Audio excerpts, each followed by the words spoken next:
Bonsoir tout le monde. Je suis ravi de vous accueillir parmi nous en ce webinaire organisé par l'Association des alumni de Toulouse Business School et pensé pour notre bien-être à tous dans les circonstances exceptionnelles du coronavirus.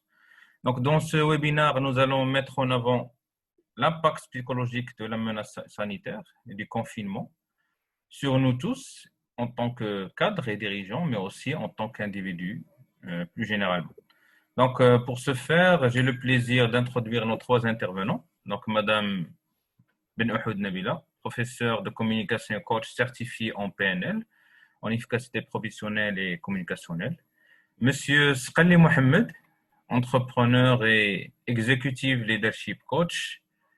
Et Monsieur Ben Taher Youssef, qui est aussi chef d'entreprise et executive coach. Donc, après la première partie dédiée aux présentations, nos coachs répondront à vos questions et remarques et je vous invite à nous envoyer dans la fenêtre de chat que nous aurons y répondre après les interventions de nos trois coachs. Donc, mais avant d'entrer dans le vif du sujet, je passe la parole à Madame Benascour, présidente de l'association des alumni TBS Maroc, Casablanca, pour la présentation de l'association. Donc, bonjour tout le monde. Je me présente, Kamila Benascour, de la promotion P13, de l'exécutif MBA de Toulouse Business School. Je suis heureuse d'être parmi vous et je suis très contente d'accueillir dans ce webinaire les participants et surtout les intervenants que je remercie chaleureusement d'avoir accepté de participer, de donner de leur temps. Donc, pour commencer, j'aimerais bien présenter l'association et les membres de l'association. Ça va être très, très bref. On ne va pas trop s'attarder pour aller directement sur le vif du sujet. Est-ce que vous arrivez à voir mon écran? Oui. Donc voilà, le thème du webinaire aujourd'hui, c'est bien sûr sur l'impact de la menace sanitaire et du confinement sur la santé mentale des cadres et dirigeants. Comme j'ai dit, pour commencer, j'aimerais présenter l'association TBS Alumni Maroc, qui est sous le nom officiel de Business School African Alumni Association. J'aimerais partager avec vous quelques dates clés. La première action, vraie action pour l'association a été réalisée le 25 avril 2019 en collaboration avec et sponsorisée par l'école. Donc, le but était de mettre la première pierre afin de recruter, pour constituer l'association et surtout recruter les futurs membres bénévoles de l'association. Ensuite, les bénévoles actifs, je parle du Maroc et spécialement Casablanca, ont été invités à un séminaire afin de justement asseoir la mise en place de l'association. Ça s'est fait à Paris. Ça nous a permis de rencontrer, j'ai pu partir, j'étais la seule à partir, j'ai pu rencontrer les autres responsables de chapter, les autres bénévoles, afin d'échanger avec eux sur la problématique de comment créer l'association, comment la maintenir et comment l'animer. Ensuite, la dernière date en vigueur, c'est le 6 février. C'est là où s'est tenue l'Assemblée générale constitutive de l'association au sein du bureau de notre partenaire, la région de l'Occitanie. Et grâce à ça, nous avons pu élire les membres du bureau. Donc, comme l'a dit Mehdi Ben Driss tout à l'heure, j'ai été nommée présidente. Monsieur Kamal Moumni, c'est le secrétaire général de l'association. Monsieur Ben Driss, c'est le trésorier. Et nous avons aussi, on a la chance d'avoir 5 vice-présidents.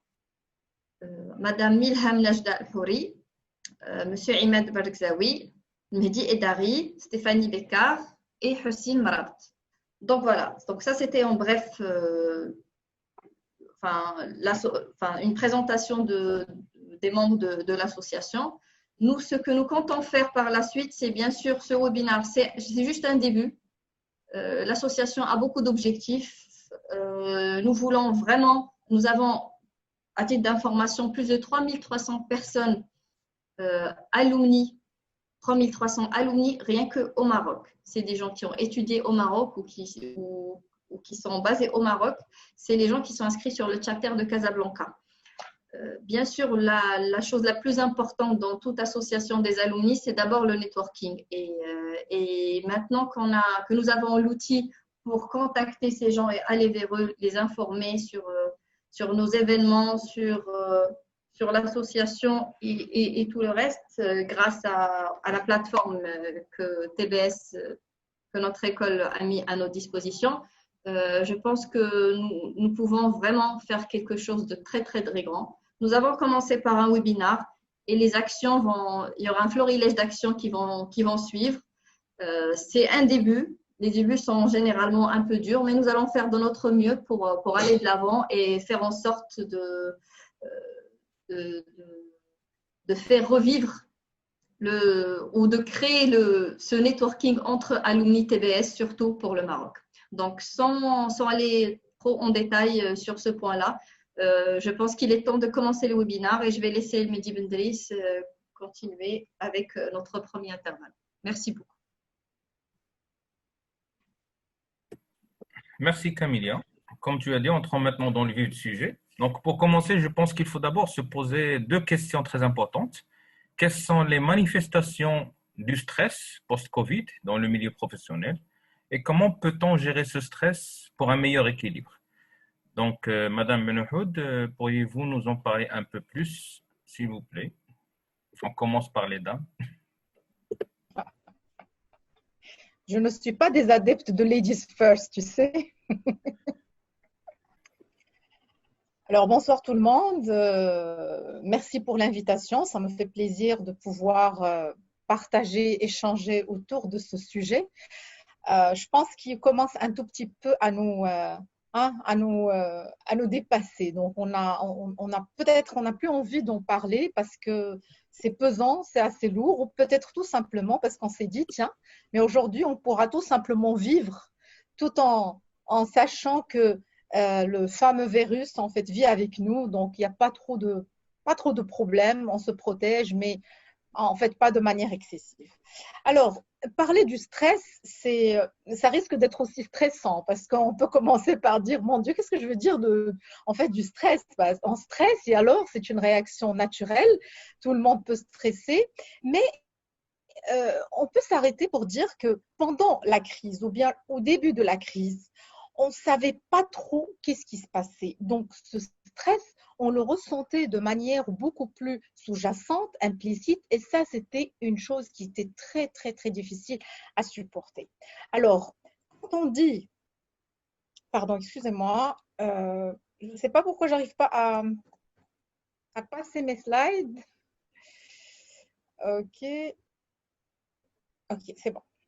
Très bien, pardon. Alors, quand je dis le stress, c'est une réaction naturelle, mais c'est aussi un signe de bonne santé. Donc, pourquoi signe de bonne santé? Parce que je pense que le tout début, en fait, c'était un virus en fait, qui a frappé la Chine. C'est tellement loin, ça ne peut pas nous arriver parce que nous sommes à l'abri.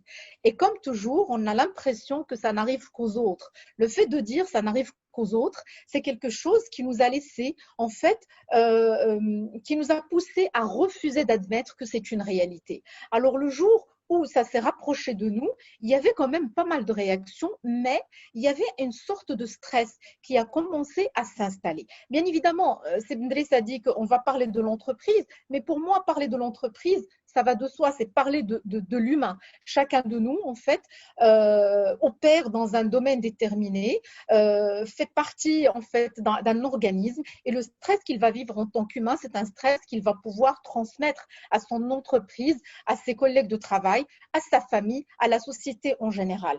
Pourquoi moi je considère que le stress est un signe de bonne santé? Je ne vais pas rentrer dans les considérations qu'il y a un stress positif et un stress négatif, parce que vous le savez tous, mais c'est un signe de bonne santé, ça veut dire que mes émotions et mes connexions émotionnelles sont encore très très présentes, que j'arrive quand même à vouloir me protéger parce que je me donne de l'importance. La première des choses qu'il faut comprendre, c'est qu'on a stressé parce qu'on a envie de vivre, on a stressé parce qu'on n'a pas envie en fait, d'être touché par cette pandémie. On a stressé parce qu'il y a des gens qui comptent pour nous. On a stressé parce qu'on fait encore partie d'une entreprise, en fait, d'une entreprise ou d'une société par la suite ou d'une famille encore qui compte énormément pour nous et on n'a pas envie de les lâcher et on n'a pas envie qu'ils nous lâchent. C'est pour cette raison, la bonne santé, ça veut dire que nous sommes un être social, qu'il y a suffisamment de relations, que ça soit familiales, personnelles ou professionnelles, et ces relations comptent beaucoup. Ça veut dire quoi encore? Ça veut dire que on ne se sent pas marginalisé, on ne se sent pas non intégré dans cette société et on ne sent pas tout simplement que nous sommes dégoûtés de la vie et de tout ce qui se présente à nous. Ça, c'est le premier signe qui peut nous faire comprendre jusqu'à quel point ce stress pour nous, c'était un indicateur d'une très bonne santé mentale, psychologique et bien évidemment, c'est une manière aussi de nous alerter et de nous pousser à vouloir déployer énormément de moyens et d'outils pour qu'on puisse justement nous protéger. Bien évidemment, qu'est-ce qui se passe dans notre cerveau et pourquoi on stresse? Bien, comme vous le savez, le corps a des réactions physiques, mais je ne vais pas parler de ça. Quand on va parler de stress, on parle beaucoup plus d'une perception. Quand je dis une perception, c'est-à-dire comment on voit les choses. En général, quand n'importe quel élément se présente à nous, on commence par challenger notre cerveau. La perception, c'est la résultante d'un certain nombre de filtres que nous avons. Ces filtres, on les puise d'où? De notre éducation, de notre cadre de référence, de notre carte de réalité, de notre religion, de nos croyances, de la notion du bien et du mal, de l'interdit et du permis, de tout ce que nous avons pu acquérir tout au long de notre vie, de nos expériences vécues et aussi de nos peurs, de nos craintes, de nos limites, de notre incapacité de faire face à un certain nombre de réalités. Donc le tout, cette carte de réalité, la carte de notre monde à nous, c'est une carte qui nous pousse en fait, à faire 3 opérations. La première opération, c'est la généralisation. Ça veut dire quoi? Ça veut dire qu'à l'ère du corona ou de la Covid-19, tout le monde a commencé à dire que le corona va nous tuer. C'est-à-dire parce qu'une personne est morte, ça veut dire que toutes les autres personnes peuvent mourir. En général, ça peut être une réalité parce que, bien évidemment, ce virus peut être dangereux pour la vie en fait d'un être humain, mais le fait de donner en fait une sorte de généraliser cette réalité, le fait de vouloir revivre dans l'illusion de cette généralisation, c'est quelque chose qui génère un stress incroyable. Et nous avons vu à un moment donné qu'on a commencé à développer un certain nombre de réactions suite à cette généralisation entre ceux qui refusaient carrément d'admettre que ce virus existe et entre ceux qui ont accepté que ce virus existe, mais qui ont commencé à généraliser, qui ont commencé à exagérer le danger de ce que ce virus nous donne. C'est pour cette raison, nous avons remarqué qu'il y a des gens qui ont carrément commencé à refuser d'aller au travail, de se rendre à leur lieu de travail parce qu'à un moment donné, on a commencé à avoir une panique, parce qu'on a cru qu'à chaque fois que je vais prendre l'ascenseur de l'entreprise, je risque de contracter le virus parce que sûrement mon collègue a pu le contracter, parce que j'ai vu que l'agent de sécurité ne mettait pas une bavette et parce que le directeur s'approchait trop en fait de ses collaborateurs et ainsi de suite. On a commencé à y avoir des scènes, à les imaginer et on a commencé à leur donner en fait une existence réelle, mais elle ne l'est pas réellement et on a commencé à généraliser. Certes, ce genre en fait, de situation existe, c'est un vécu, on l'a déjà vu, mais ça ne veut nullement dire quelque chose qui peut être généralisé partout et nulle part. Donc ça, c'est la première chose que notre perception nous envoie comme message. Pourquoi la généralisation? Le cerveau a tout simplement besoin de ce principe d'économie. Il n'a pas besoin de fournir beaucoup d'efforts, de spécifier. C'est-à-dire, si quelque chose arrive, on peut dire c'est plus facile, donc ça arrive tout le monde. Il s'agit d'une seule fois où, par exemple, d'un Espagnol m'avait dit une chose ou bien d'un Allemand m'avait parlé de telle manière, je peux me mettre à dire que tous les Allemands font ceci, tous les Espagnols font cela. Et donc, cette généralisation me met dans une sorte de zone de confort parce que ça me facilite cette sensation de victimisation et ça me donne raison parce que j'exagère. Je suis dans l'hyperbole et j'ai envie de croire et de faire croire à tout le monde que j'ai raison. Donc, comment faire pour dire que j'ai raison? En généralisant. C'est pour cette raison nous avons avec nous beaucoup de chefs d'entreprise. Vous avez sûrement remarqué des comportements qui sortaient un tout petit peu de l'ordinaire. Il y avait une sorte d'exagération. Eh bien, l'exagération vient tout simplement d'une opération du cerveau. L'opération elle-même a comme but de protéger l'être humain contre le danger qui le guette parce qu'il y a toujours cet instinct de survie. Deuxième opération, c'est la suppression. C'est-à-dire que ce qu'on a vu de la Covid ou ce que nous avons vu de ce qui s'est passé autour de nous, c'est uniquement le côté très négatif. Vous allez me dire, il n'y a rien de positif. Il y a beaucoup de points très positifs pendant cette crise sanitaire.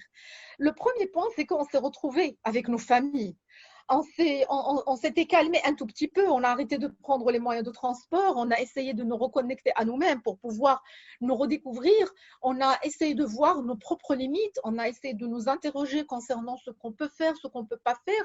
On s'est vu faire, on a vu que nous sommes capables d'aller au-delà d'un problème ou d'une crise ou autre chose. On était très réactifs, créatifs et ainsi de suite. Mais on a supprimé tout cela pour nous focaliser sur une seule chose. On a supprimé parce que tout simplement, dans ma perception, je peux prendre la décision ferme de me focaliser sur un seul et unique point. C'est pour cette raison, vous avez remarqué, et vous le remarquez toujours, par exemple, quand vous n'aimez pas, par exemple, une personne, ou quand vous considérez qu'une personne ne fait pas bien son travail, vous n'allez voir que ce côté-là chez cette personne. Ce n'est pas parce que vous êtes injuste, parce que tout simplement, votre cerveau vous suit. Il fait cette opération de suppression parce que pour lui, c'est beaucoup plus facile que essayer à chaque fois de se focaliser sur la situation elle-même et essayer de faire la distinction entre les différentes situations. Donc, pendant cette situation aussi, on a fait beaucoup de suppression. On avait vu dans la crise sanitaire que, par exemple, le côté confinement, il y a des personnes qui n'arrivaient pas à mettre la bavette parce qu'ils vont étouffer, parce qu'ils ne la supportaient pas. Et on a commencé à vouloir supprimer tout le reste pour nous focaliser sur un seul point. Et ça a donné aussi une sorte de stress extraordinaire à la personne qui se focalise sur les éléments hyper négatifs de cette situation. La troisième opération de la perception, c'est la distorsion. On voit des éléments, mais on les analyse à notre manière. On ne les analyse pas comme il se doit, mais beaucoup plus, on essaye de leur donner une signification qui va dans le sens de ce qu'on cherche. Et ça, c'est aussi quelque chose qu'on peut vivre tous les jours. Vous savez que quand vous n'aimez pas forcément votre voisin, à chaque fois que vous allez le rencontrer, vous allez dire « Ah, vous voyez comment il me regarde ?» Ah bah oui, ça confirme ce que je dis. C'est pas quelqu'un de très sympathique. Son regard le montre. Alors que son regard ne montre rien du tout. Ça veut dire tout simplement qu'à chaque fois, je peux faire porter à ce que je suis en train de vivre, en fait, un aura ou une signification qui va dans le sens de ce que je veux, parce que la distorsion est aussi une manière de confirmer mes dires ou bien de pouvoir me protéger de ce que je ne supporte pas. Cette distorsion, on la trouve par exemple chez les Chinois. Qu'est-ce que les Chinois ont dit? Faites comme si tout le monde est porteur du virus et faites comme si vous êtes porteur du virus. C'est une distorsion qui les a sauvés quand même parce qu'ils se sont basés là-dessus pour essayer de se protéger le maximum. À chaque fois que je suis en face d'une personne, dans ma tête, je dis voilà, c'est que c'est un porteur en fait du virus et donc automatiquement je m'éloigne de lui. Donc toutes ces réactions étaient justement liées à cette distorsion. À un moment donné, on est rentré dans ce cadre pour qu'on puisse aussi nous protéger. Et donc quand je dis que le stress est d'abord une perception, il l'est parce que pour que je puisse arriver à ces manifestations physiologiques du stress, il faut d'abord que mon cerveau ait une attitude déterminée pour qu'il puisse aller à ce stade-là. C'est pour cette raison, si on a remarqué ça sur le plan personnel, si on l'a vécu sur le plan familial et relationnel, automatiquement, on l'a ramené à l'entreprise. En fait, c'est comme un bagage qu'on remballe avec nous à chaque fois et à chaque situation, ça sort malgré bon gré notre volonté, mais il est là en train de nous faire fausse route parce que tout simplement, on a besoin de nous protéger et n'oubliez pas, la seule et unique raison pour laquelle on a développé tous ces éléments-là, c'est notre propre protection parce qu'il n'y a pas plus cher que la vie et donc tout le monde s'est senti un tout petit peu menacé dans sa propre vie. Alors, comment ça s'est manifesté? Premièrement, il y avait des sensations physiques et émotionnelles. Bien évidemment, cette crise était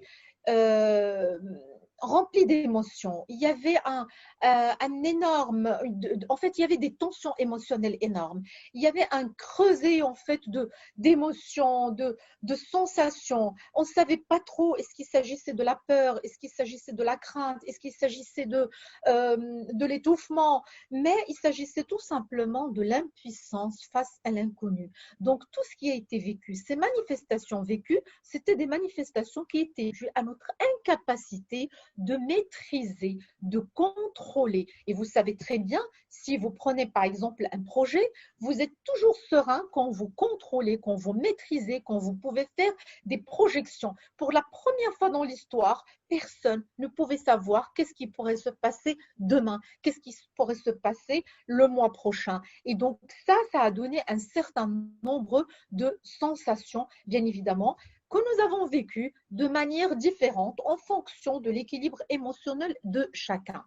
Au niveau de l'entreprise, bien évidemment, on a dû remarquer ça, en fait, et on a dû remarquer qu'il y a beaucoup de colère, il y a des tensions, il y a des frictions, il y a une sorte de méfiance, il y a aussi en fait, une réticence.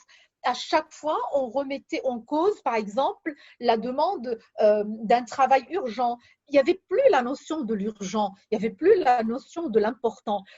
Si vous faites le tour de beaucoup d'entreprises, en fait, vous allez entendre les collaborateurs qui vous disent toujours bah, rien n'est urgent, le plus important c'est la vie, mais ce dossier ça peut attendre, même si je travaille ce dossier ça ne sert à rien parce qu'il faut que je sois sur place et puisque je ne peux pas être sur place, donc je n'ai pas besoin de travailler. Cette sorte de résistance, ce n'est pas une résistance à l'entreprise elle-même, ça n'a rien à voir avec ça, c'est juste une manifestation de ce que la personne ressent en tant que telle, parce que la personne ne se sent pas en sécurité. Et quand on n'est pas en sécurité, on va reprendre la célèbre pyramide de Maslow, donc même s'il est en discuter, mais quand même, si on n'a pas la sécurité, on ne peut pas aller loin. La sécurité est la plus importante, en fait, est une étape très importante avant de commencer à vouloir nous accomplir ou bien sentir cette estime ou bien nous réaliser.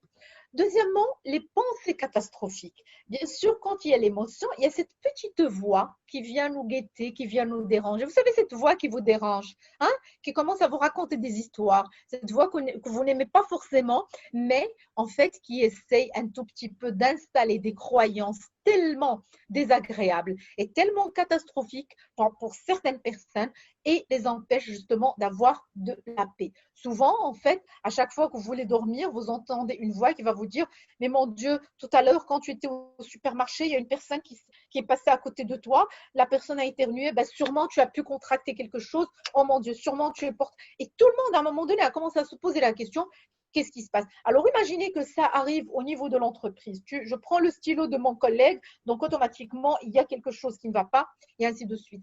C'est devenu en fait un cercle vicieux où ces pensées catastrophiques en fait se déployaient, s'exagéraient de plus en plus. Troisièmement, les comportements excessifs. Nous sommes devenus à peu près maniaques. On se lavait trop les mains, mais excessivement même. En fait, on nettoyait un peu partout.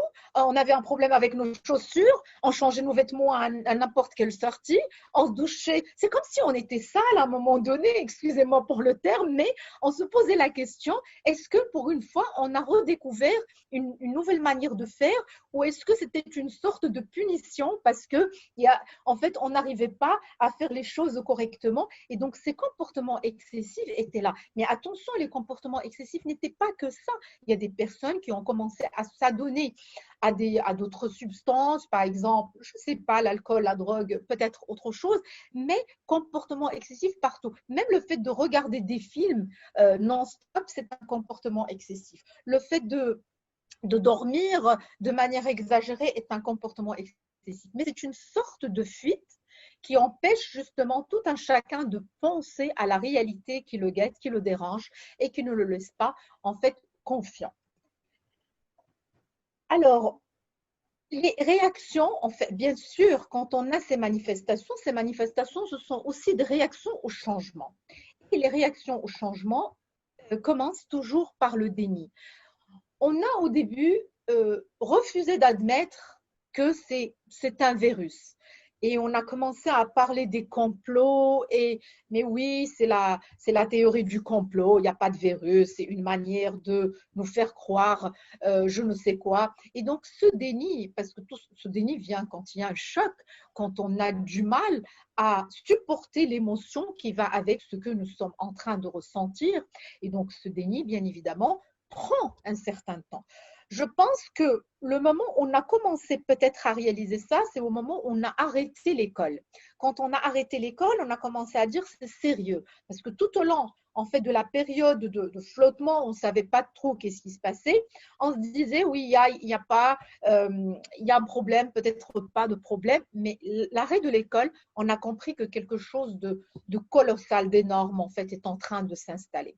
Après le déni, il y avait quand même une résistance. La résistance, c'est tout ce que vous avez vécu. C'est le fait, par exemple, que les entreprises, par exemple, elles-mêmes, ont refusé de s'inscrire dans tout ce qui est moyens de protection. Ils n'ont pas installé un certain nombre de protocoles, même si l'État avait demandé ça. Les employés eux-mêmes qui ont refusé, par exemple, d'admettre ou de respecter, de faire telle et telle chose. Et ça a été remarqué parce que tout simplement, les gens au début résistent. Résistent pourquoi? Parce qu'elles essayent encore de challenger, de se poser des questions et de dire, mais moi, je dois sortir du lot. On ne m'impose pas quelque chose, je dois être le seul acteur de cette situation et la seule personne qui doit prendre justement la décision pour qu'elle puisse être maître de la situation. Et cette dualité dérange énormément parce que entre être le maître et l'esclave de la situation vécue, la résistance peut prendre beaucoup de temps, comme ça peut se raccourcir rapidement pour me permettre de le faire. Vous savez, c'est comme quelqu'un qui fait du surf. Quand on fait du surf, il y a deux choses. Soit on va faire face aux vagues, soit on va jouer avec, en fait, on va essayer de nous protéger de la grande vague. Et donc, quand la vague est assez, en fait, elle est énorme, il faut qu'on puisse trouver un lien, en fait, une manière de nous entendre avec cette vague pour qu'on puisse, en fait, comment dire, la challenger. Mais si on résiste, si on fait face, bien évidemment qu'on va être fatigué et on va facilement être battu. Après la phase de résistance, si on commence un tout petit peu à comprendre ce qui se passe, c'est l'exploration. Et je pense que ces étapes-là, nous les avons observées de près ou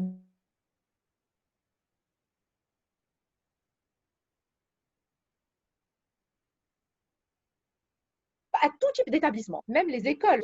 Je parle de l'enseignement supérieur, on a résisté, on ne sait pas trop, on n'enseigne pas, on installe les cours, on ne les installe pas, on fait ou on ne fait pas. Mais cette période de résistance, tout de suite, en fait, ça s'est raccourci parce qu'on avait vu que sur le plan international, il y avait beaucoup de remaniements et beaucoup de chamboulements. Et on est passé à la phase d'exploration pour dire qu'est-ce qu'on peut faire dans ce genre de situation. Quelles sont les solutions qu'on pourrait choisir pour pouvoir nous en sortir. Et on a commencé cette l'exploration qui veut dire aussi la suppression de ce qui est négatif. D'accord? Tout à l'heure, je vous ai dit la suppression peut se baser soit sur le négatif, soit sur le positif. Dans ce stade-là, quand on dit exploration, ça veut dire qu'on décide finalement de voir le côté positif de cette situation pour qu'on puisse nous engager par la suite. Et donc, juste après l'exploration, effectivement, l'exploration, c'est les points positifs. Qu'est-ce que je peux gagner de cette situation? Comment cette situation peut être bénéfique pour moi? Et là, tout de suite, comment je peux m'engager dans la nouvelle situation? Et bien sûr, ce qui s'est passé par la suite, c'est que pendant la période du confinement, une fois qu'on s'était installé, on avait encore du mal à nous sortir du confinement. Et c'est ça le grand problème, c'est-à-dire entre difficilement confiné et difficilement déconfiné. Parce que l'être humain cherche rapidement une zone de confort. Cette zone de confort lui permet d'être à l'aise, d'installer de nouvelles habitudes, d'essayer de trouver son équilibre. Une fois qu'on va le faire sortir de cette zone, automatiquement, elle va se sentir dérangée parce que ça va encore lui demander du travail et on rebelote. Et donc, ça va être un cercle vicieux. Et au niveau des entreprises, c'est exactement ça. C'est pour cette raison, la reprise risque d'être très difficile. Tout à l'heure, on parlait en fait de la reprise. Il y a reprise et reprise, c'est-à-dire la reprise. Est-ce que les employés vont rejoindre leur bureau? On sait très bien que pas mal d'entreprises a effectivement ouvert ses portes pour ses employés, mais est-ce qu'on a repris réellement ou est-ce qu'on est encore dans la tête d'un confiné? ou est-ce qu'on lie la reprise en fait à la disparition totale du corona? Donc ici, toute la question est là parce que tant qu'on n'arrive pas à faire la distinction entre les deux, on ne pourra pas reprendre nos activités de manière plus ou moins normale parce qu'on ne peut jamais revenir comme avant et ça, c'est une certitude. Alors, comment pouvoir s'en sortir? D'abord, tout dépend de soi. Il faut s'auto-gérer pour s'en sortir. On ne peut pas demander à qui que ce soit de mettre en place des stratégies pour nous permettre de nous en sortir. S'en sortir, c'est une décision purement personnelle. On ne peut pas demander aux chefs d'entreprise de mettre en place un système pour pouvoir aider les employés en fait, à s'en sortir. Mais la seule chose qu'il pourra leur dire, c'est que c'est une tâche purement personnelle. On peut toujours installer des modules de motivation, comment dépasser ceci ou cela, on est bien d'accord. Mais même si on le fait, si on n'arrive pas à prendre la décision personnelle de pouvoir le faire, rien au monde ne permettra de le faire.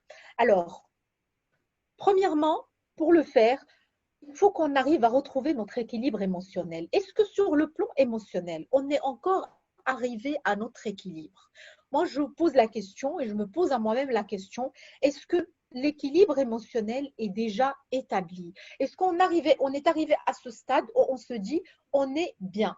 Par bien, on veut dire qu'on n'a pas envie de faire quelque chose d'extraordinaire, d'être mieux que ça, mais on a la paix. Le bien ici veut dire uniquement la paix. Cette paix intérieure qui nous permet d'opérer sans tension, sans vouloir à qui que ce soit et sans vouloir à chaque fois chercher qui c'est qui va nous permettre d'avoir le bonheur, le bien-être et compagnie. Donc, retrouver son équilibre émotionnel, c'est se dire, par exemple, nous sommes en vie, c'est-à-dire là, puisque nous sommes là, nous sommes quand même des gens qui sont chanceux, qui sont capables, de prendre la décision de s'autoprotéger et qui peuvent effectivement opérer dans un monde où il y a des virus, où il y a des maladies, où il y a des accidents, il y a beaucoup de choses, mais c'est la loi de la vie, c'est-à-dire ça n'empêche pas que la vie est belle et on pourra toujours explorer des choses dans la vie pour pouvoir nous en sortir.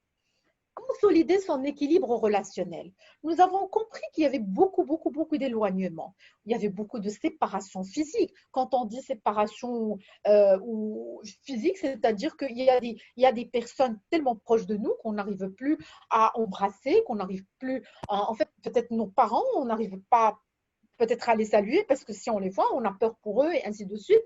Mais il faut consolider notre équilibre relationnel qui ne dépend pas finalement d'un rapprochement physique.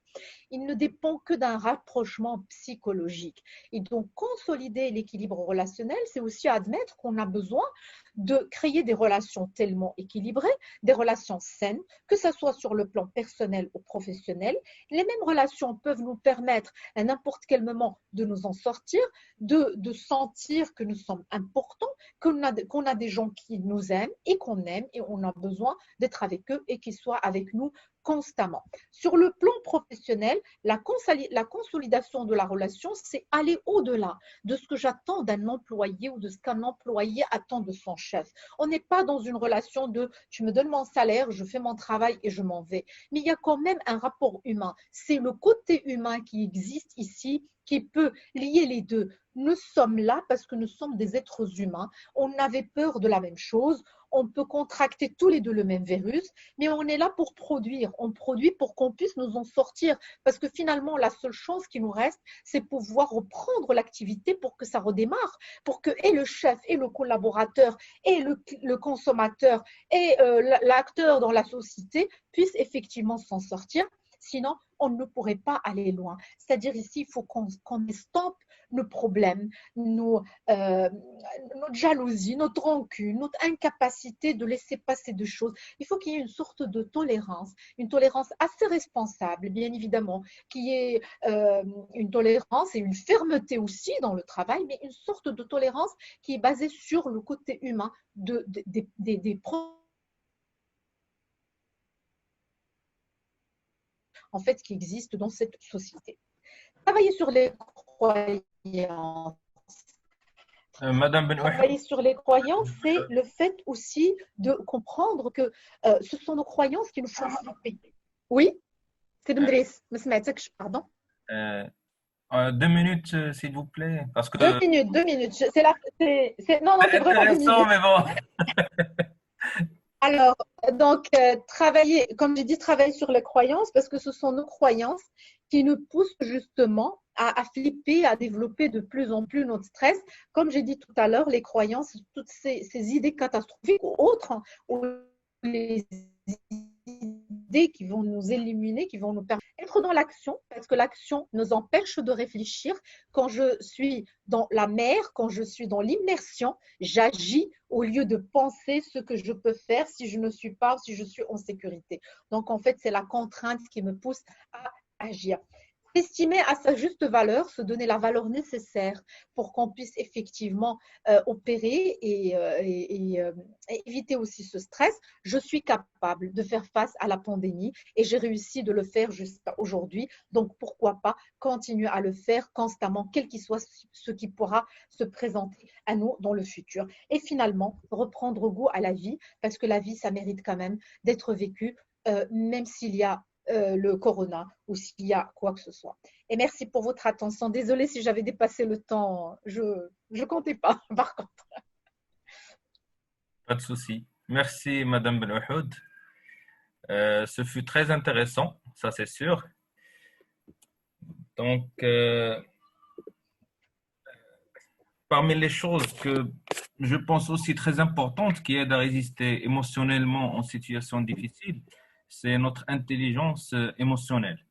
Donc, Siskali, pourriez-vous peut-être nous parler de l'impact de développement de notre intelligence artificielle, pardon, émotionnelle durant cette période, s'il vous plaît? Bien sûr, merci Mehdi pour cette invitation. Merci tout le monde pour être là avec nous aujourd'hui pour le partage. Merci Madame Benouhoud parce que vraiment ça rend un petit peu la tâche pour moi un peu plus facile ce que vous venez de présenter. Donc, vous avez parlé déjà de l'équilibre émotionnel. Vous avez aussi parlé du fait que le stress est un bon signe. Effectivement, les émotions ne sont que des signes. Et donc, ils sont là pour notre bien. Maintenant, ce qui est important, c'est un petit peu notre réaction, comment on va utiliser ces signes. Donc, je vais un petit peu partager avec vous.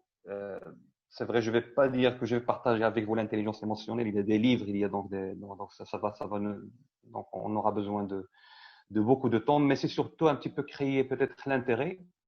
Je sais qu'il y a des personnes qui connaissent un petit peu déjà beaucoup sur l'intelligence émotionnelle. Je voudrais juste un petit peu donner quelques aspects et peut-être créer aussi l'intérêt de partager un petit peu peut-être à travers les questions, de partager quelques outils, quelques aspects qu'on pourra mettre en place durant cette période qui est un petit peu différente, qu'on pourra utiliser pour mieux sortir de cette période du Covid. Donc, l'intelligence émotionnelle, c'est quoi? Donc, c'est principalement reconnaître, comprendre, maîtriser, donc savoir un petit peu beaucoup plus sur ce qui se passe par rapport à nos émotions, donc comprendre ce qui se passe et aussi gérer bien ces émotions, ainsi que comprendre un petit peu les émotions des autres. Lorsqu'on parle de l'intelligence émotionnelle d'une manière succincte, il y a 4 axes principaux, 2 axes qui sont liés à nous-mêmes.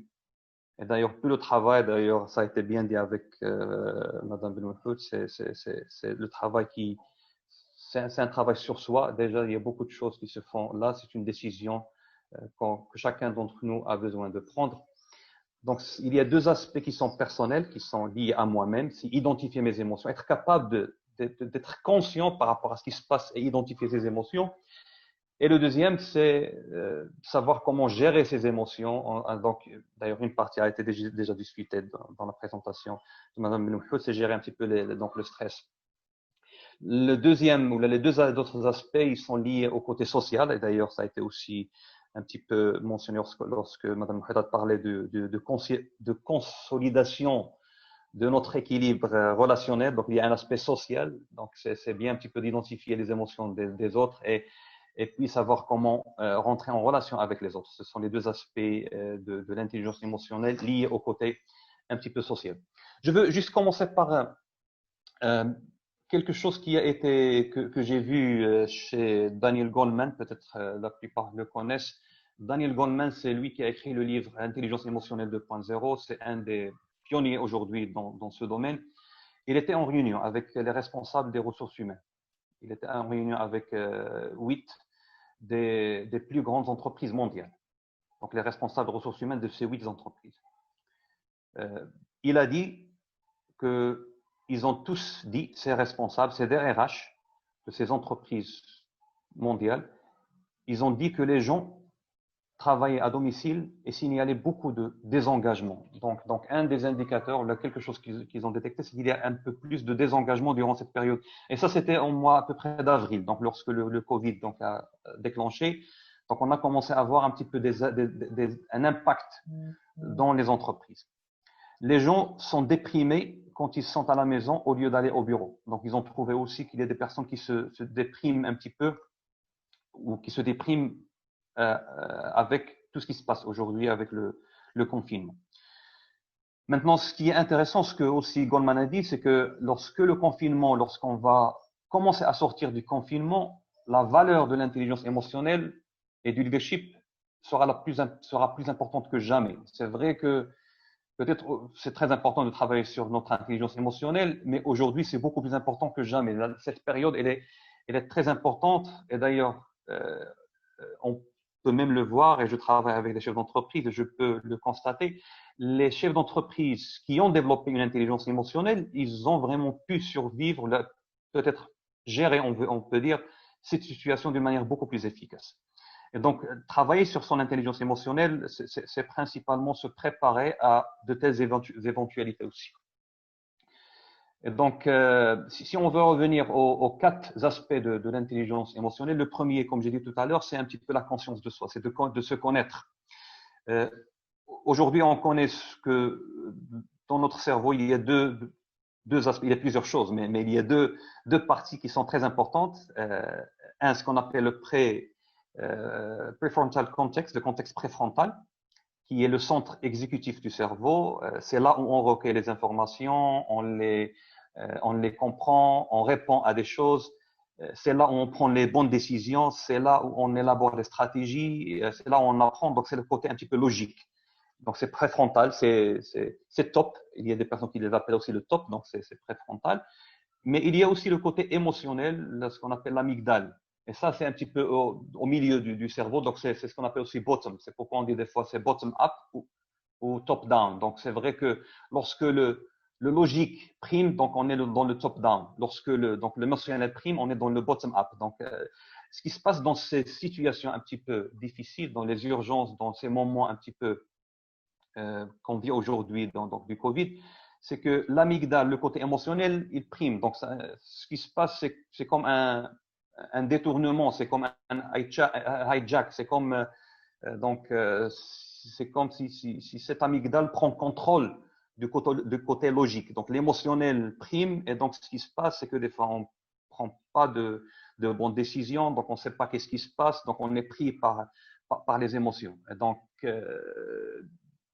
l'impact peut être grave lorsqu'on parle d'entreprise. Bien sûr, il y a même des décisions qui sont prises dans ces situations qui peuvent être graves pour l'entreprise parce qu'il y a un petit peu cette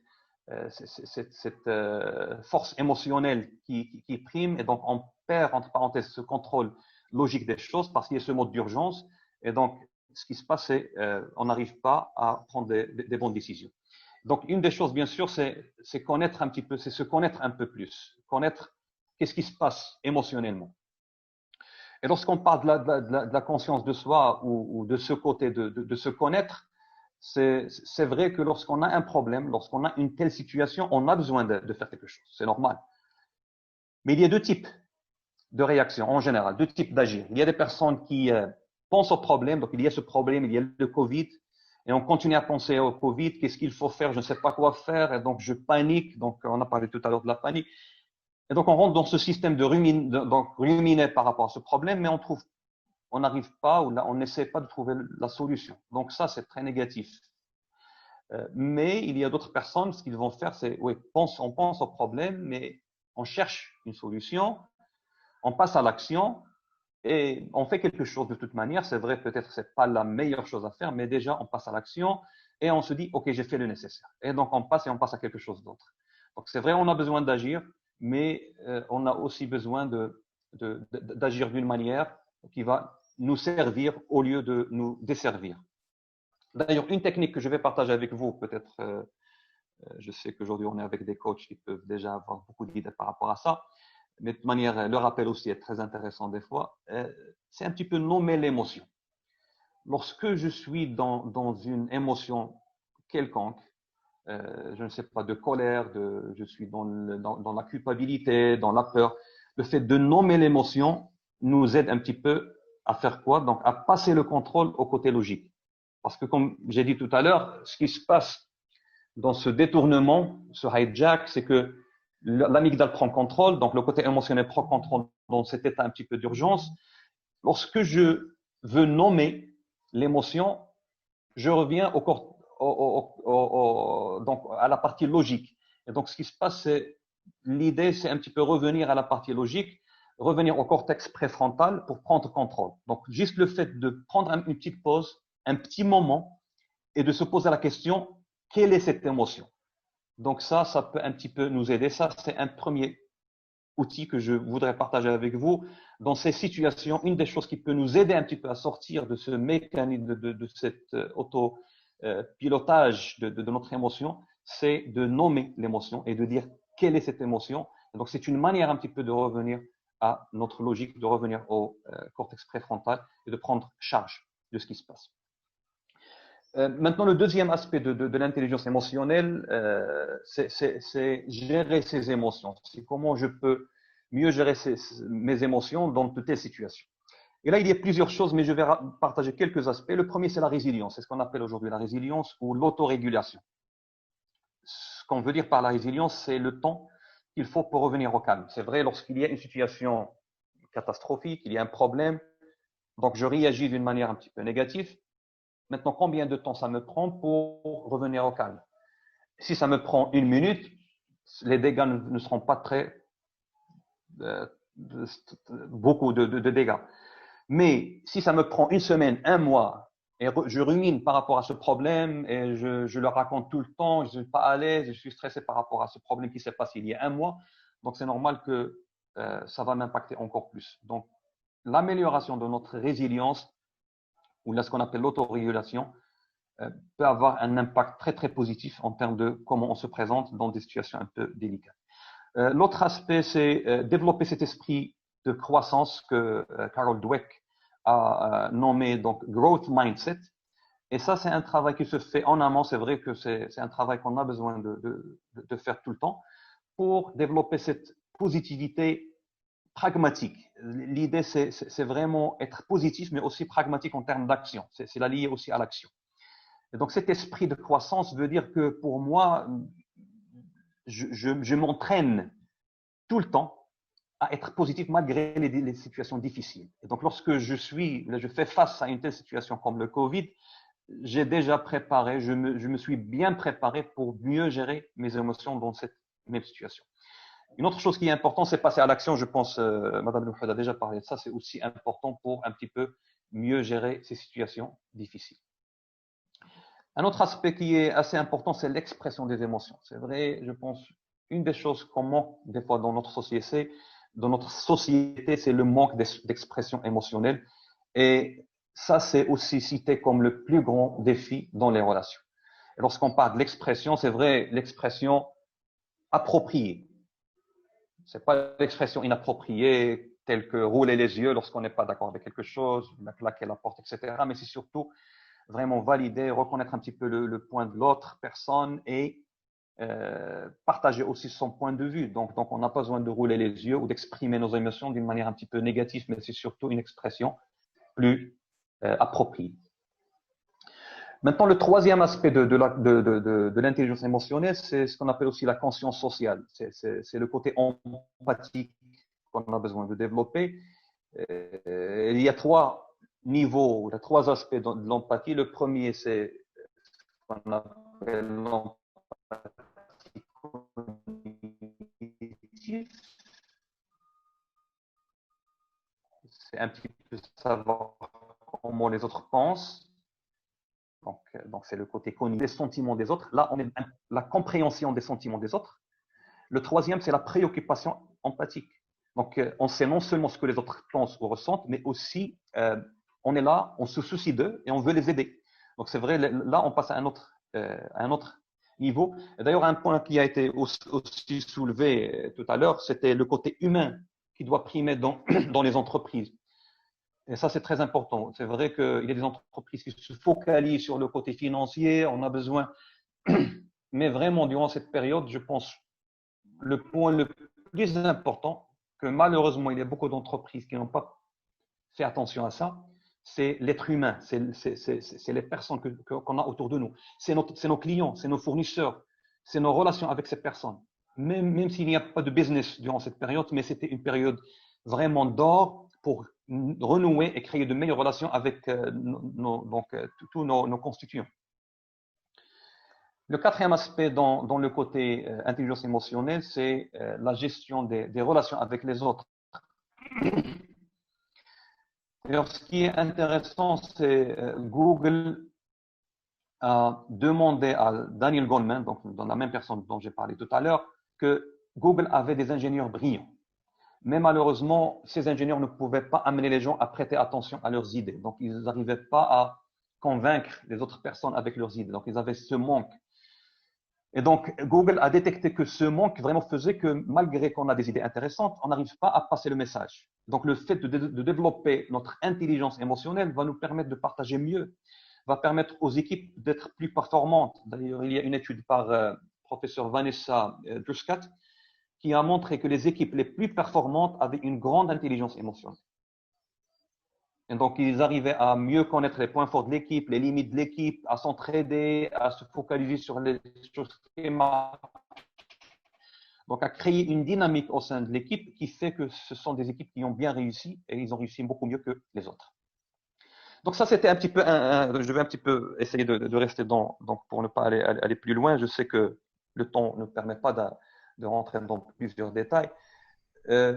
Donc ça, c'est un petit peu les 4 aspects de l'intelligence émotionnelle. Maintenant, comment on peut développer à travers un ensemble d'outils cette intelligence émotionnelle?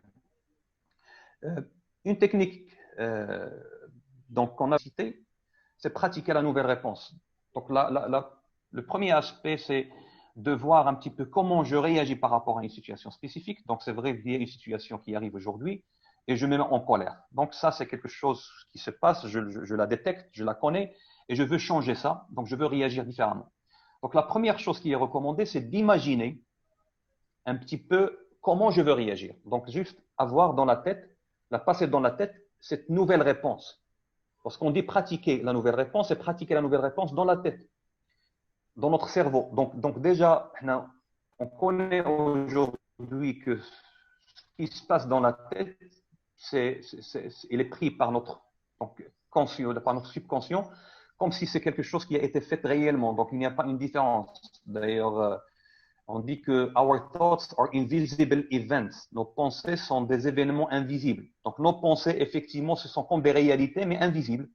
Donc, si on arrive à créer une nouvelle réponse, même dans notre cerveau, et d'une manière répétitive, c'est comme si on répète cette même action, cette nouvelle réponse.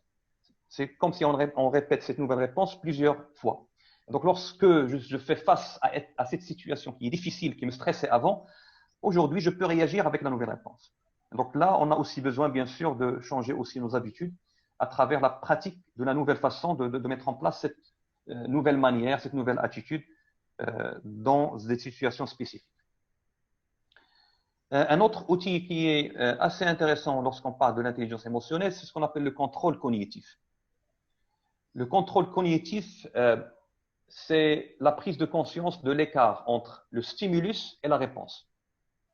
Donc, combien de temps ça prend entre le stimulus, lorsque je vois qu'il y a un problème, lorsque je reçois la nouvelle que le confinement va être, par exemple, on va avoir le confinement aussi la semaine prochaine ou quoi que ce soit. Donc, comment je vais prendre, ça c'est le stimulus, et comment va être ma réponse. Donc, l'écart entre le stimulus et la réponse, c'est ce qu'on appelle le contrôle cognitif. Et ça, c'est quelque chose sur laquelle on peut travailler. Donc, il y a un ensemble de techniques pour développer notre contrôle cognitif, pour prendre du temps avant de réagir par rapport à une situation particulière. Et donc, si on travaille sur cet aspect et on développe ce contrôle cognitif et on un petit peu augmente cet écart entre le stimulus et la réponse, en général, on va aussi développer notre maturité par rapport à comment on se présente dans des situations un petit peu difficiles.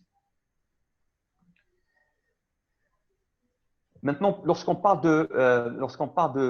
du contrôle cognitif, on a aussi besoin de savoir quels sont nos déclencheurs, qu'est-ce qui fait, quels sont les stimulus. Donc, le fait de connaître un petit peu nos déclencheurs va nous aider un petit peu à savoir quelle est notre réponse par rapport à ces déclencheurs et quelle est la nouvelle réponse souhaitable. Et donc, on peut pratiquer, bien sûr, ce qu'on a dit tout à l'heure, pratiquer la nouvelle réponse déjà mentalement et aussi la pratiquer dans la réalité à travers nos actions et ce qu'on fait à travers des plans d'action qu'on peut mettre en place. L'autre chose, ou l'autre outil qu'on pourra aussi utiliser dans ce sens, c'est ce qu'on appelle aujourd'hui le mindfulness, la pleine conscience. C'est comment on peut se réveiller de ce pilotage automatique. Parce que ce qui se passe aujourd'hui, c'est qu'on pense que nos réactions, ils sont automatiques. Oui, ils sont automatiques, mais cet automatisme, c'est nous qui l'ont créé. Donc, on peut toujours revenir. Si on prend suffisamment de temps et on travaille avec un ensemble d'outils, on pourra surmonter, on pourra se réveiller de cet autopilotage automatique et créer un nouveau pilotage automatique qui va nous servir et nous permettre de sortir un petit peu de ces situations particulières et difficiles. Donc, pour terminer, je voudrais juste partager aussi deux aspects qu'on pourra mettre en place lorsqu'on parle de développement de l'intelligence émotionnelle d'une manière un peu pratique. C'est la méditation. La plupart la connaissent. La méditation, ça nous permet un petit peu effectivement de développer un ensemble de compétences qui nous permet de se concentrer mieux, de se connecter avec nous-mêmes et de développer le contrôle cognitif et de développer un ensemble de compétences dans le domaine de l'intelligence émotionnelle. Il y a aussi les autosuggestions, ce qu'on appelle des fois les affirmations, surtout les affirmations matinales. Lorsqu'on sort le matin avec donc des idées qui sont plus positives, que le fait qu'aujourd'hui je vais rencontrer des personnes magnifiques, que je vais passer une meilleure journée. Donc déjà, je me prépare. Et d'ailleurs, tout à l'heure, Madame Louhoud l'a aussi bien dit. Donc, le fait qu'on se prépare d'avoir une situation particulière, vraiment, il y a une loi d'attraction. Donc, c'est ce qu'on arrive à avoir de toute manière. Bien sûr, là, il y a beaucoup de choses à développer. Je ne veux pas rentrer dans les détails, mais la loi d'attraction, ce n'est pas de la magie. C'est vraiment quelque chose où on a besoin de passer à l'action, de faire des choses. Donc, c'est très important aussi de l'apprendre de telle manière. Aussi, lorsqu'on se sent un petit peu indigné ou extrêmement contrarié dans une situation particulière, on peut se donner quelques minutes en isolation. Et ça peut nous aider un petit peu à développer ce contrôle cognitif, créer ou augmenter de cet écart entre le stimulus et notre réaction par rapport au stimulus. Donc, ce sont quelques aspects que je voulais partager avec vous. Je sais que c'était un petit peu rapide vu le temps. C'est un petit peu dans le sens de partager une vue aérienne de c'est quoi l'intelligence émotionnelle et surtout comment on peut pratiquer quelques aspects dans cette période qui est un petit peu particulière. Et j'espère à travers les questions, on pourra un petit peu développer d'autres aspects si vous trouvez s'il y a des aspects qui sont importants pour vous à développer encore plus. Donc, merci tout le monde pour votre temps. Merci, Sisrali. C'était très intéressant. En tout cas, personnellement, j'ai passé un bon moment. Ça me rappelle quelques séances qu'on a passées ensemble. Maintenant, je pense que la problématique est maintenant claire. Donc, tout le monde est un peu vit plus ou moins dans cette situation. Donc, il serait intéressant de penser aux outils. Vous avez parlé de l'intelligence émotionnelle. Madame El aussi a donné quelques outils. Et bon, je pense que Sibn Taher aussi, si vous voulez bien, partager quelques techniques qu'on peut utiliser pour vivre la pleine conscience et jouir de l'instant présent, surtout face aux différents défis de la vie, en particulier la coronavirus. Si Monsieur Taher, à vous la parole. Alors, bonsoir tout le monde. C'est un grand honneur pour moi de faire partie de ce groupe agréable pour discuter de cette thématique qui est à l'ordre du jour, quoi. Alors, je ne vais pas trop tarder, d'autant plus que Madame Nabila ou Si Skhali, ils ont très très bien balisé le terrain. Ils ont même tracé les grands traits de ce tableau-là. Ce que je vais faire, c'est de rajouter quelques idées par rapport aux techniques pratiques qu'on peut utiliser justement pour faire face à ce problème-là qui est comment vivre la crise coronavirus et voire même la post-crise. Alors, ce que je vais présenter trouve son fondement de l'énéagramme que certains d'entre vous connaissent, qui est un système de modélisation du fonctionnement humain. Donc, cette modélisation, donc, ça m'a inspiré justement pour piocher un certain nombre de techniques qu'on peut utiliser pour justement dépasser les problèmes et les conséquences du coronavirus, surtout à l'échelle personnelle. Alors, face à des situations, j'allais dire, indésirables, face à des émotions indésirables,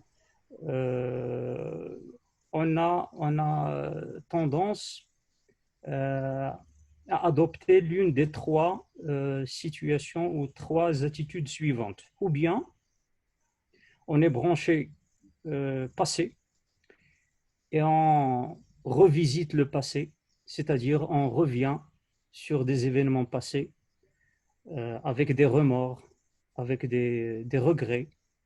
Ça pourrait être, ça pourrait avoir un lien avec le travail, avec la vie familiale, du genre pourquoi j'ai opté pour ce boulot, pourquoi j'ai opté pour cette entreprise qui est en difficulté maintenant, pourquoi j'ai fait ce choix-là, ce choix-ci. C'est-à-dire on revient au passé pour regretter nos choix, nos décisions que nous avons prises. Et ça génère des émotions indésirables telles que la tristesse, telles que le chagrin. Et ça peut générer jusqu'à donner des maladies et des pathologies mentales, carrément. Donc ça, c'est la première situation. Donc il y a la situation de branchement au passé, revisiter le passé avec des remords et des regrets. Et généralement, l'émotion principale qui est engendrée par cette situation-là, c'est la tristesse, qui est parmi les émotions les plus importantes. La tristesse et le chagrin, si elle est poussée à l'extrême. Ça, c'est la première situation, la première attitude face à un événement stressant, j'allais dire. Deuxième situation, c'est de se projeter dans le futur. Il y a le coronavirus, il y a le Covid-19. Alors, on commence à se poser des questions du genre est-ce que je vais garder mon emploi? D'autant plus si l'entreprise est en déclin, elle connaît des difficultés. Est-ce que s'il s'agit d'un entrepreneur, comment je vais gérer cette situation de manquement vis-à-vis des engagements aussi bien avec les salariés, avec les partenaires, avec les créanciers, la chute du chiffre d'affaires et des ventes, comment je vais faire face à cette situation-là. Côté même familial, comment je vais pouvoir rester confiné pendant des semaines, des mois,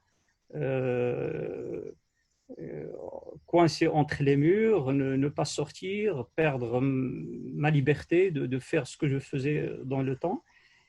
C'est-à-dire, on est branché dans le futur, on est branché futur, branché perspective. Et ça, Ça peut même se jouer à l'échelle personnelle. On commence à se poser des questions du genre, est-ce que je ne vais pas être touché par le virus moi-même? Et si c'est le cas, comment je vais pouvoir m'en sortir? Est-ce que carrément je ne risque pas de mourir carrément face à cette pandémie? Et ça crée une émotion indésirable, inconfortable, qui commence par une crainte, qui se développe vers une anxiété, une angoisse même, voire même une tétanie. Tétanie, ça veut dire que, c'est-à-dire c'est la peur à l'extrême ou quoi. Donc ça, c'est le deuxième comportement qu'on trouve chez les gens qui sont branchés futurs. Il y a une troisième catégorie de personnes qui sont entre les deux en fait. Ils revisitent le passé face à une situation, ils revisitent le passé pour chercher un référentiel en fait, pour pouvoir se projeter dans le futur. Alors ce genre de personnes, ils sont dans le contrôle, c'est-à-dire ils visent le contrôle de la situation. Leur but recherché, c'est de pouvoir contrôler la situation. Se contrôler tout d'abord et contrôler son territoire, contrôler son entreprise, contrôler la situation familiale, contrôler. Alors, cette troisième catégorie de personnes, généralement, l'émotion derrière, c'est une émotion de colère.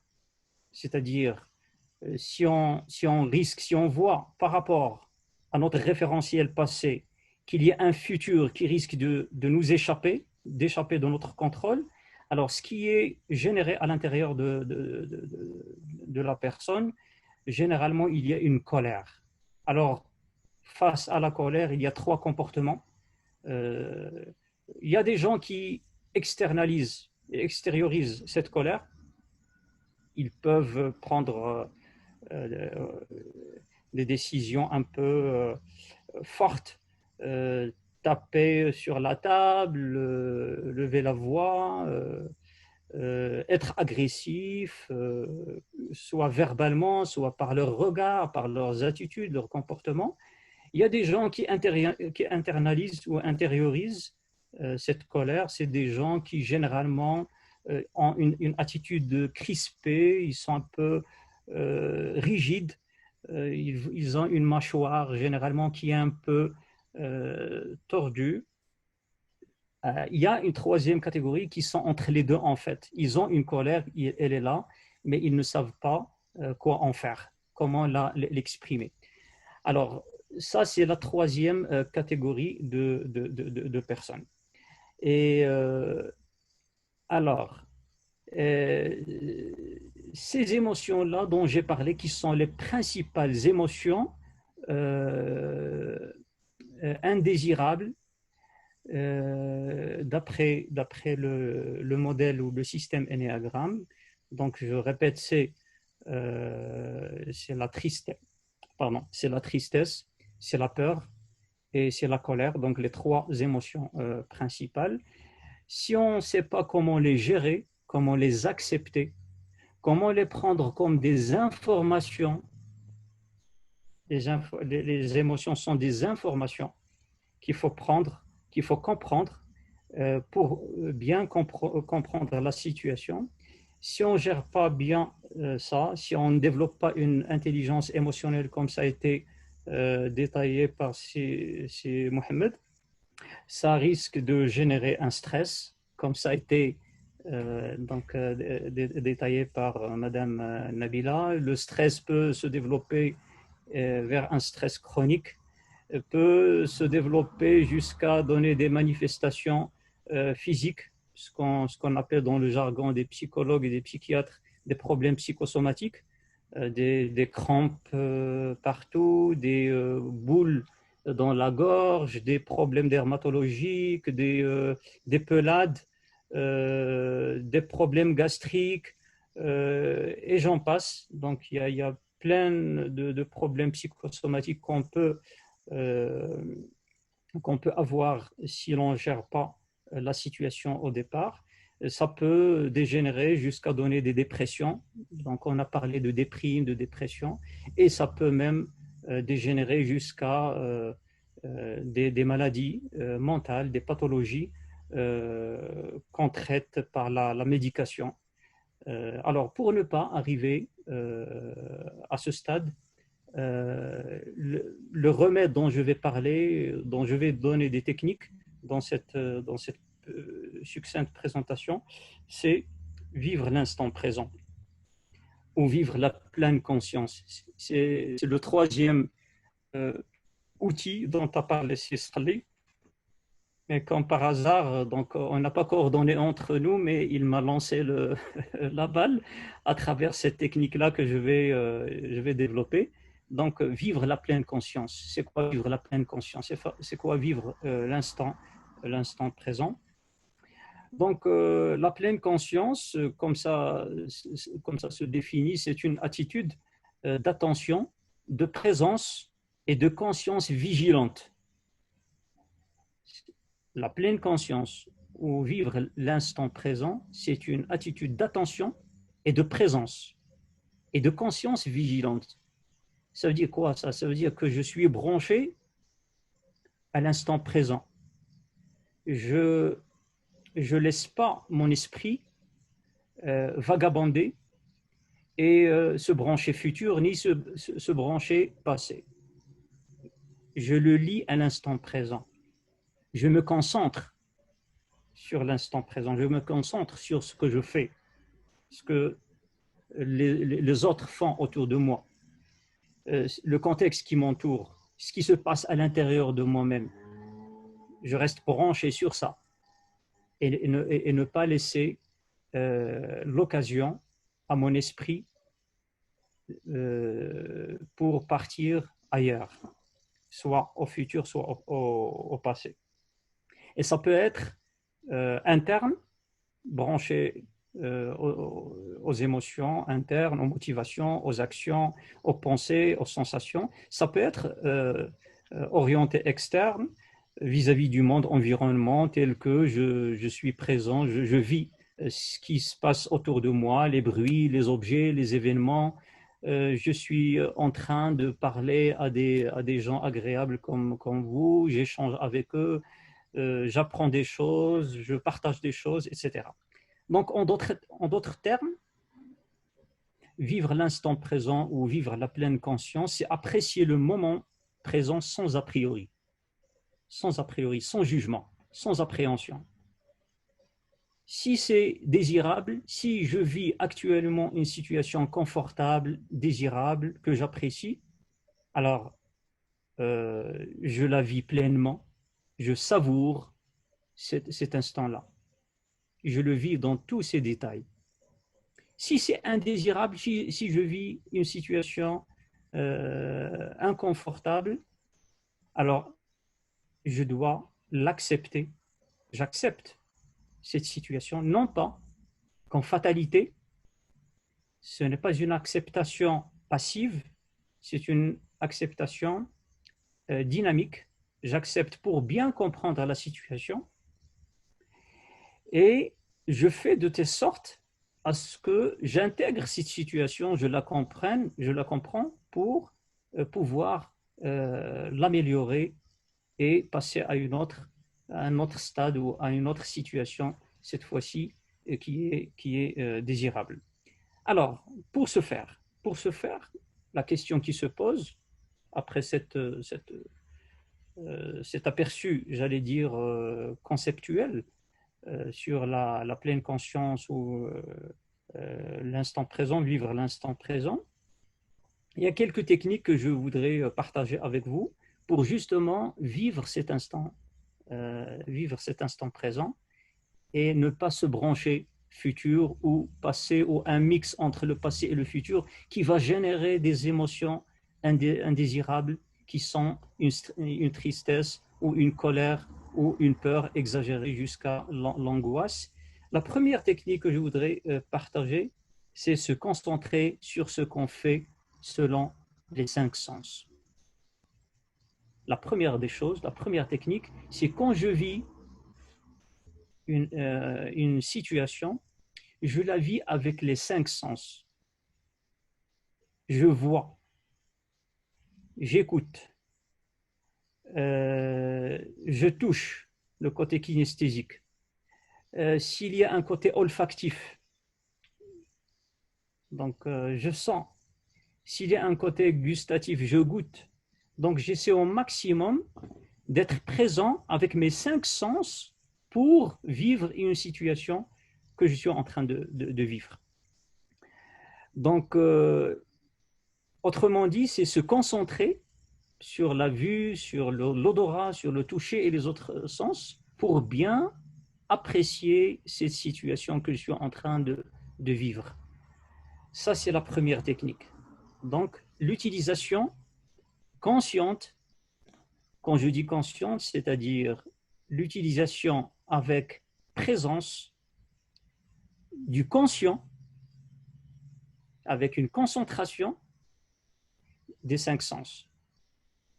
Deuxième technique, c'est installer un dialogue interne décrivant le moment présent, voire même les aspects positifs de ce moment.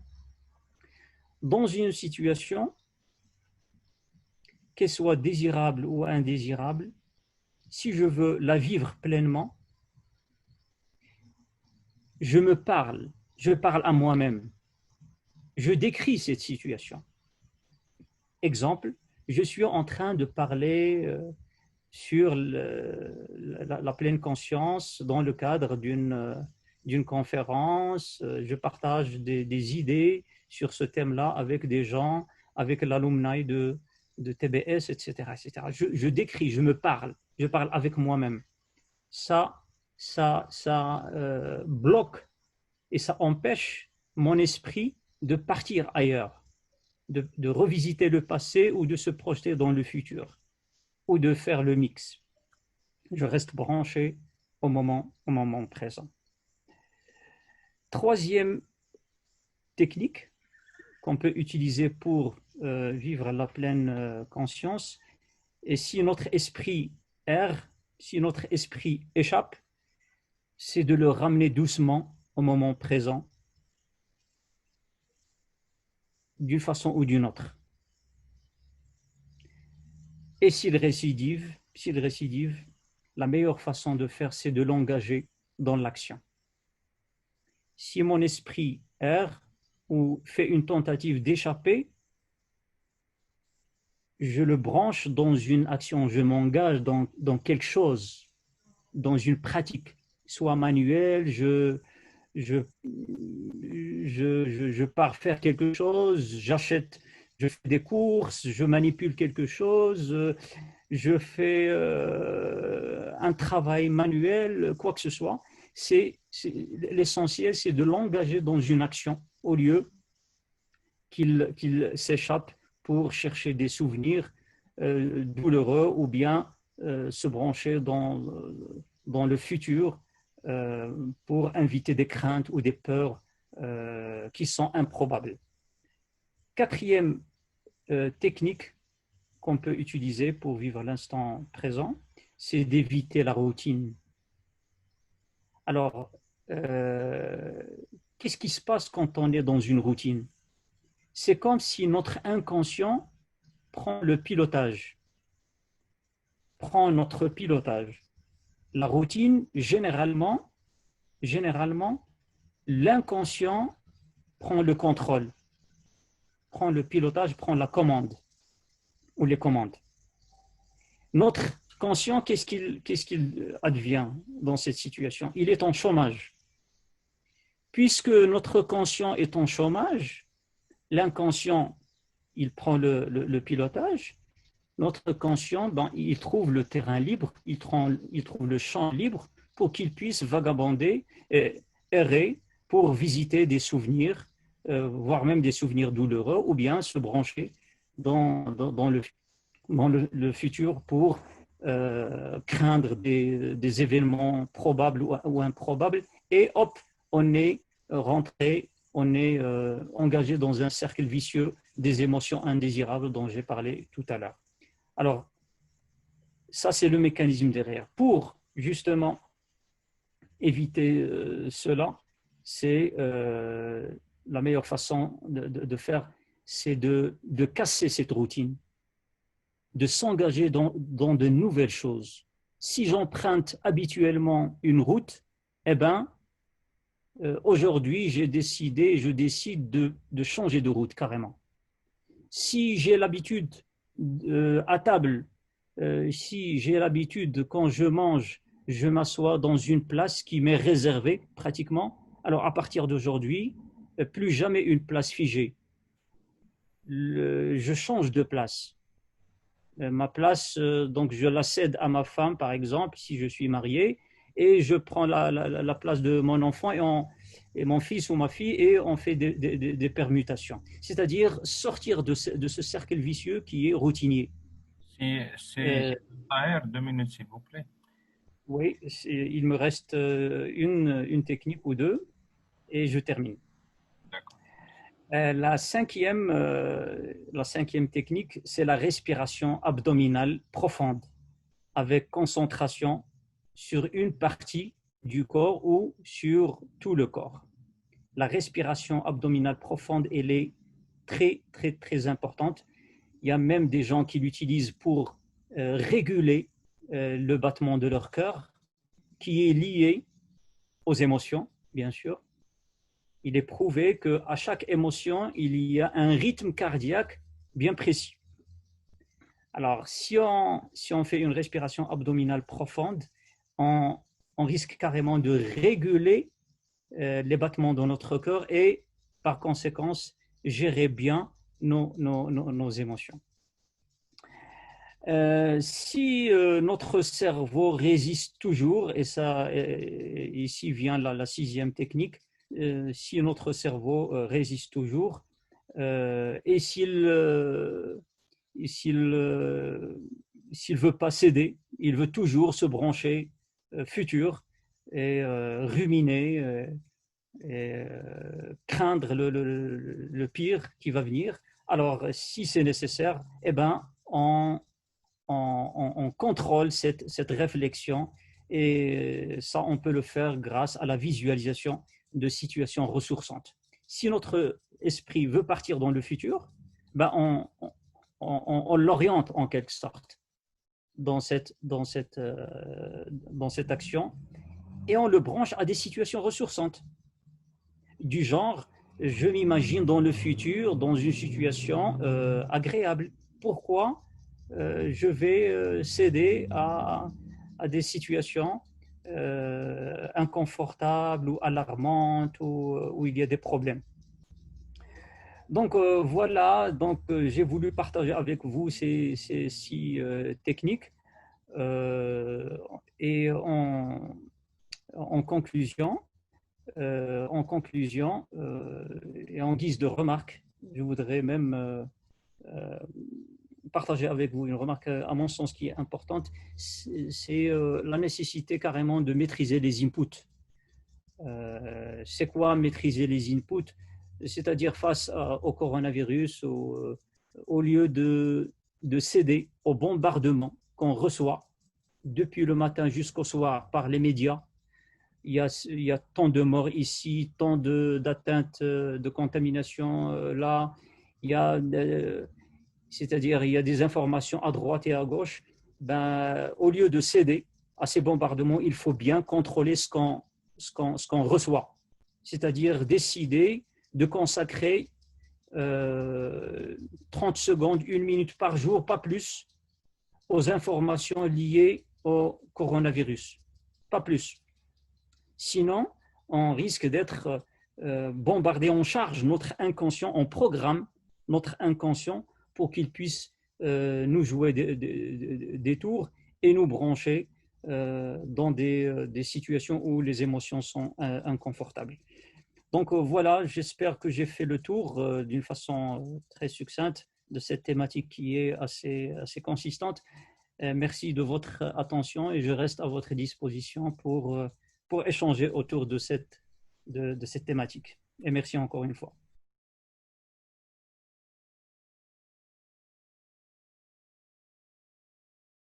Merci, Sibon Taher.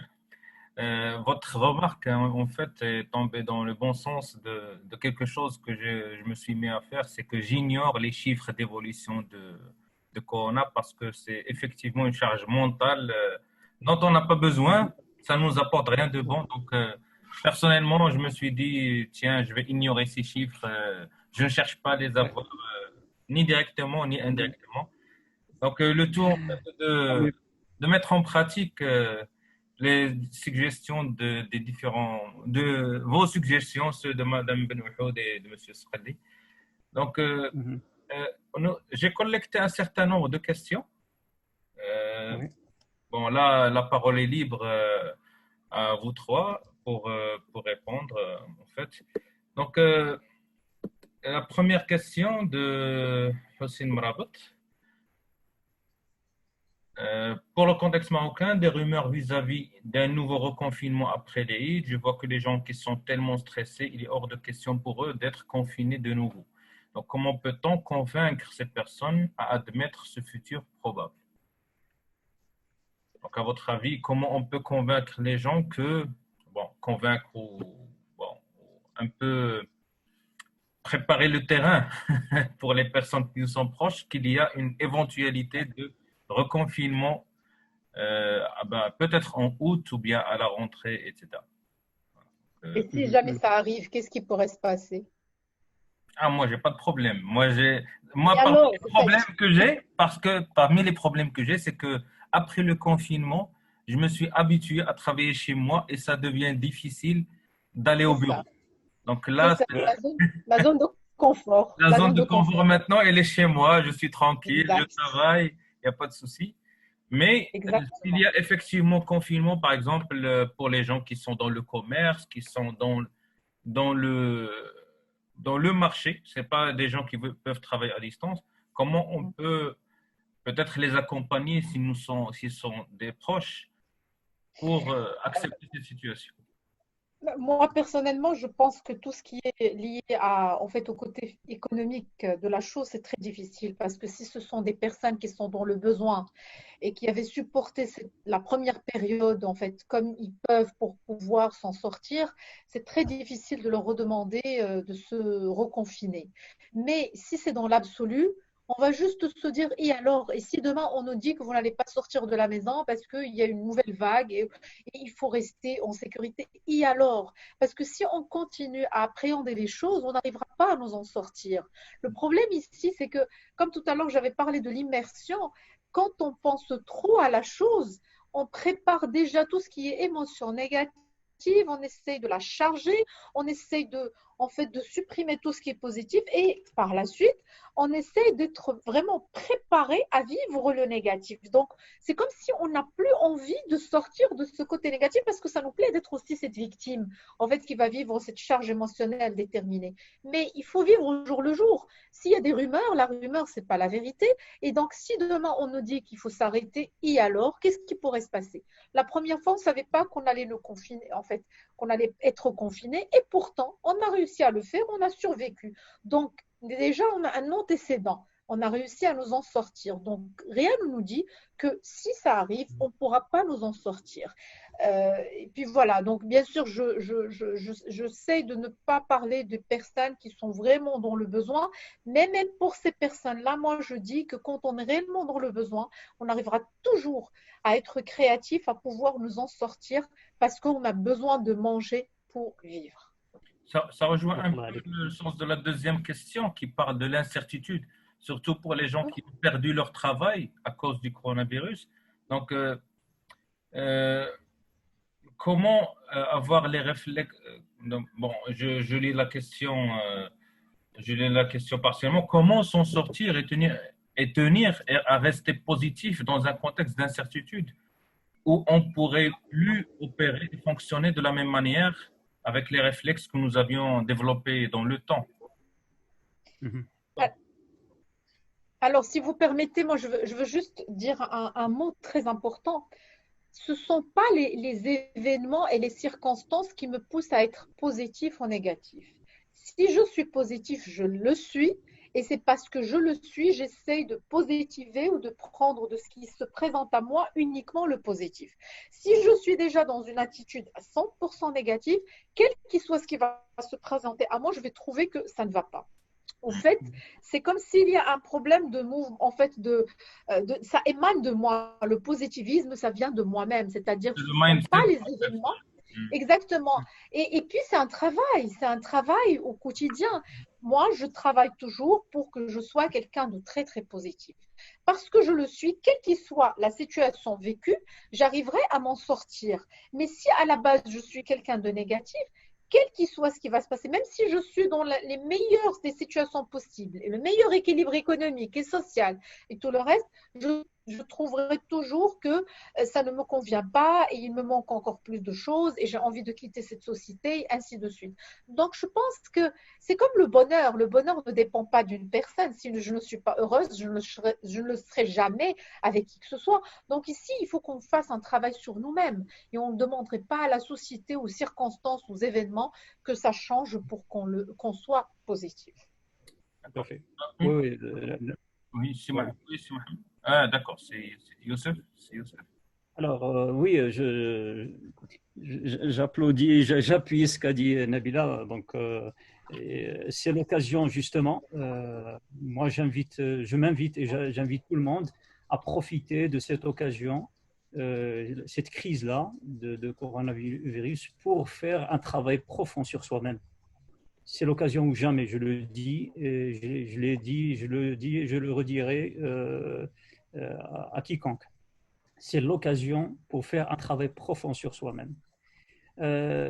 Travail ou pas travail, danger ou pas danger, perte d'emploi ou recherche d'emploi ou baisse d'activité ou problème relationnel, problème familial, c'est l'occasion pour se poser des questions fondamentales sur ce que nous sommes, ce que nous voulons, quelles sont nos habitudes, qui sont de bonnes habitudes, quelles sont les habitudes qui sont mauvaises et nous voulons changer, et c'est l'occasion de les changer. Donc c'est pour cela que cette occasion-là, c'est une occasion d'or, et il faut la voir d'un œil positif. Comme l'a dit Nabila, il faut saisir cette occasion pour justement se connaître ses défauts, connaître ses vertus, ses qualités, ses points forts, ses points faibles. Vous connaissez tous l'analyse SWOT. C'est l'occasion pour faire une analyse SWOT sur soi-même. Quelles sont nos forces, quelles sont nos faiblesses, quelles sont les opportunités offertes à nous, quelles sont les menaces. On fait cette analyse en profondeur et on sort avec des décisions. Comment profiter de cette situation et en tirer les enseignements qui vont nous aider à changer pour de bon, bien sûr, vers de meilleures situations. Merci. C'est ce que tu me Si vous permettez, oui, je pense que la réponse a été déjà donnée. Donc, c'est vrai, c'est complet donc, comme réponse, Nabila et Youssef. Je voudrais juste donner une métaphore peut-être qui nous aide un petit peu à comprendre cet aspect. C'est vrai que des fois, et surtout dans notre contexte, on se focalise beaucoup sur l'autre, sur l'environnement, sur l'incertitude, sur le futur, sur les autres, sur les personnes autour de moi, sur ma femme, sur mes enfants, sur mes collaborateurs, sur mon manager. C'est toujours les autres. Et je dis tout le temps, une manière de le voir, ne laissez pas votre télécommande chez les autres.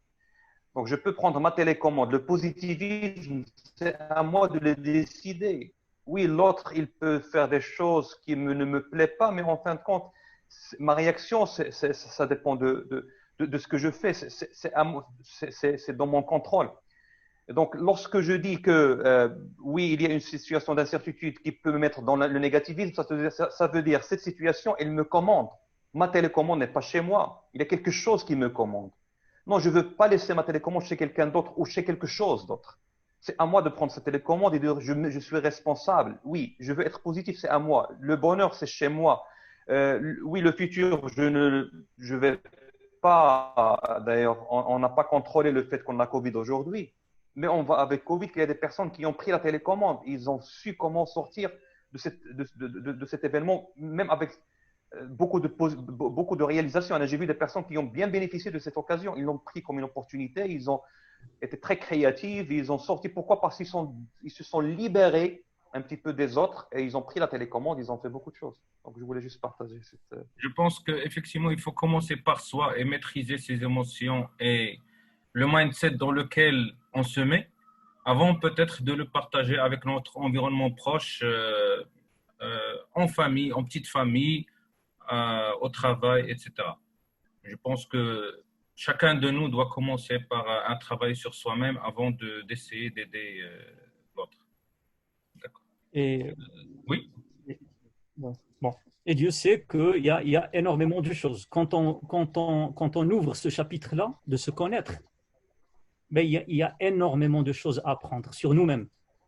Quand on veut se découvrir, quand on s'engage dans cette dynamique, ben, il y a énormément de choses. On risque même d'être surpris par la masse et la consistance des informations que nous allons recevoir sur nous-mêmes, comment nous fonctionnons, quelles sont les émotions qui sont des animateurs de nos comportements.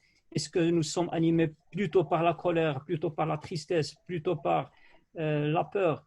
Et ça, quand on comprend comment nous fonctionnons, il nous est facile de nous maîtriser, de nous gérer, de gérer nos émotions, d'être positif, d'avoir un esprit positif, d'avoir un esprit d'initiative, d'avoir la souplesse pour s'adapter à des situations telles que celles que nous vivons actuellement.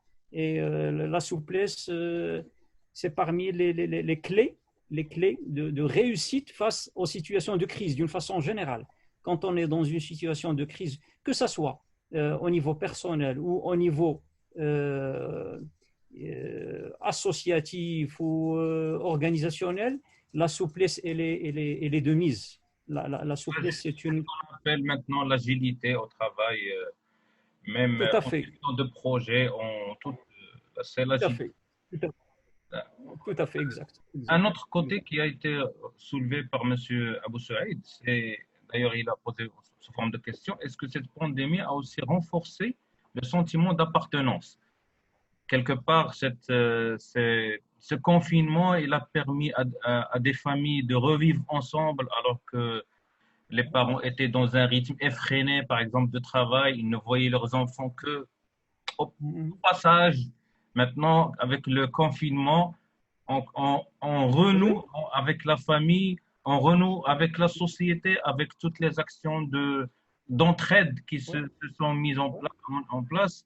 Donc, voilà, donc, ça a été, effectivement, ça a été l'occasion pour nous rapprocher plus d'un fonctionnement naturel de l'être humain. On était plus, on était pendant cette période, et on l'est toujours pratiquement, on est plus proche de la nature d'une façon générale.